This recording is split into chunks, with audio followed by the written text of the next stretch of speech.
SDPI സംസ്ഥാന president Muvattupuzha Ashraf മൗലവി നയിക്കുന്ന ജനമുന്നേറ്റ യാത്രയ്ക്ക് ഇന്ന് മലപ്പുറം ജില്ലയിൽ സ്വീകരണം. സ്വീകരണത്തോടനുബന്ധിച്ച് ജനമുന്നേറ്റ വാഹന റാലി മഞ്ചേരിയിൽ നിന്ന് ആരംഭിച്ചു. വർത്തമാന ഇന്ത്യൻ സാഹചര്യത്തിൽ പ്രസക്തമായ ഒട്ടനവധി വിഷയങ്ങൾ ഉന്നയിച്ചാണ് ജനമുന്നേറ്റ യാത്ര സംഘടിപ്പിച്ചിരിക്കുന്നത്. ഭരണഘടന സംരക്ഷിക്കുക, ജാതി ലൈസൻസ് നടപ്പാക്കുക, പൗരാവകാശ വിരുദ്ധ നിയമങ്ങൾ പിൻവലിക്കുക, ഫെഡറലിസം കാത്തുസൂക്ഷിക്കുക, തൊഴിലില്ലായ്മ പരിഹരിക്കുക, കർഷകദ്രോഹ നയങ്ങൾ തിരുത്തുക തുടങ്ങിയ ആവശ്യങ്ങളാണ് ജാഥ മുന്നോട്ട് വെക്കുന്നത്. ഫെബ്രുവരി 14-ന് കാസർഗോഡ് നിന്നാരംഭിച്ച യാത്ര മാർച്ച് 1-ന് തിരുവനന്തപുരത്താണ് സമാപിക്കുക.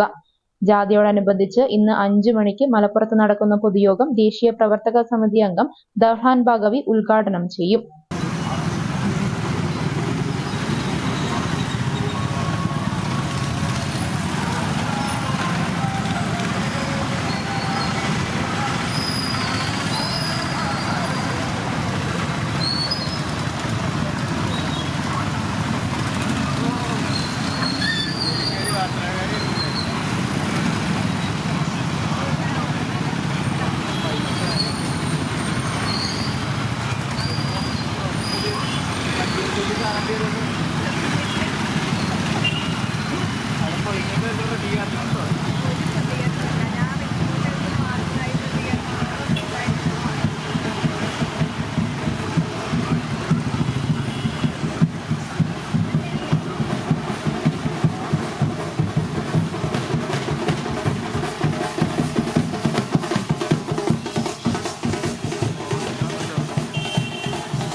Smile just keeps me warm, yes I can tell.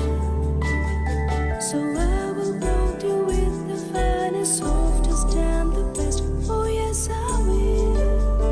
Poppies, yes please. Poppies, the way we love, the way we care.